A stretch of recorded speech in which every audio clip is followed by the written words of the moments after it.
Hei, innallaha yuhibbul mutatahhirin. Orang-orang yang bersih. Bersih berarti kalau kamu tadi akri ada sampah dibuang di supermarket, di minimarket, buangnya kepada tempat sampah. Innallaha yuhibbul mutatahhirin. Allah cinta. Hei, kalau dicintai sama Allah bagaimana sih rasanya? Kamu akan dilindungi dan kamu akan diposisikan di tempat-tempat yang terbaik oleh Allah Subhanahu wa taala. Woi, sekarang saya tanya, Anda pernah lihat orang miskin? Yang super miskin? Pernah? Ekstrim miskinnya gitu? Di mana coba? Di Jakarta kalah? Atau jangan di Jakarta, di Amerika, di Amerika. Pernah lihat orang miskin di Amerika? Siapa tuh yang orang miskin di Amerika tuh? Homeless. Pernah lihat homeless? Di jalan-jalan itu dia bikin tenda-tenda. Betul? Kenapa dia homeless? Karena Kotor. Karena dia kotor. Ya kan? Maka orang kotor itu di tempat-tempat yang terburuk. Gelandangan, kolong jembatan. Nah, itulah orang-orang yang kotor.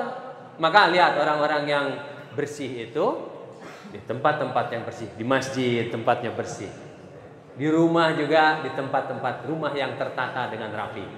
Inilah bahwa kalau kita memperhatikan kebersihan itu sebetulnya doa pagi setiap hari, bahwa kita berdoa kepada Allah supaya ditempatkan di tempat yang terbaik, yang bersih. Mungkin nanti jadi presiden di istana bersih kan? Jadi gubernur BI bersih kan? Jadi direktur bank bersih kan?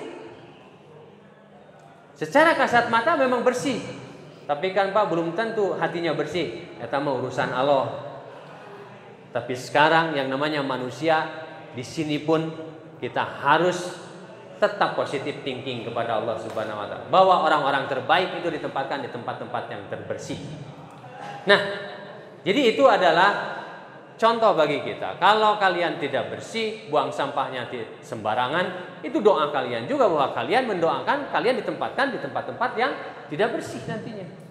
Jadi doa itu dalam bentuk tindakan yang harus betul-betul kamu perhatikan. Jangan hanya doa dalam bentuk lisan, tapi harus dalam bentuk tindakan. Apa tindakannya? Kalau kalian minta dibersihkan oleh Allah, disucikan jiwanya oleh Allah Subhanahu wa taala, maka prakteknya apa? Ya ini dari hal kecil ini. Ketika sampah dalam sampah permen pun yang kecil, itu kamu harus perhatikan dibuangnya harus pada tempatnya. Ini Allah itu kan menghitung sampai kepada hal-hal yang kecil. Hati-hati itu, Allah maha teliti. Gak akan ada yang miss dari perhitungan dari Allah Subhanahu wa taala. Artinya apa? Pesan kepada kita bahwa kita dari hal-hal kecil aja kita harus perhatikan. Yang buruk yang kecil harus kita hindari, yang baik yang kecil kita harus konsisten laksanakan. Ini pendidikan anak-anakku sekalian. Jadi mohon dibantu ya anak-anakku sekalian. Jadi kalau kalian berpendidikan di sekolah ini, jiwa-jiwa kalian harus bersih, maka perilaku-perilaku kalian akan membiasakan diri untuk menjaga kebersihan. Termasuk di WC ya. Yang coret-coret tembok itu jiwa-jiwa yang kotor sebetulnya. Jadi yang coret-coret tembok itu tanda-tanda bahwa jiwa Anda kotor. Karena udah bersih, Anda inginnya mengotori. Hati-hati, ini adalah kelakuan kalian itu akan menjadi takdir dan akan menjadi siapa Anda di muka bumi ini. Paham ya anak-anak sekalian? Jadi sukses itu bukan rumus matematika, sukses itu bukan rumus fisika. Tapi sukses itu adalah apa? Kelakuan kita sehari-hari. Kalau kelakuan kita mencintai kebersihan, maka insya Allah dalam waktu yang dekat atau cepat kalian akan ditempatkan, dibimbing oleh Allah menempati kampus-kampus yang terbaik, kampus-kampus yang bersih, tempat-tempat kerja yang bersih, tempat-tempat kerja yang terbaik. Begitu anak-anak sekalian. Jadi sukses itu adalah karakter. Ingat, sukses itu adalah karakter. Dan karakter yang saya ajarkan, yang sekolah ajarkan sekarang adalah karakter untuk taat kepada Allah Subhanahu wa taala, iman kepada Allah Subhanahu wa taala, visioner kepada Allah Subhanahu wa taala, berharap kepada Allah Subhanahu wa taala, Inilah sholat duha setiap pagi kepada orang Islam yang kita ajarkan.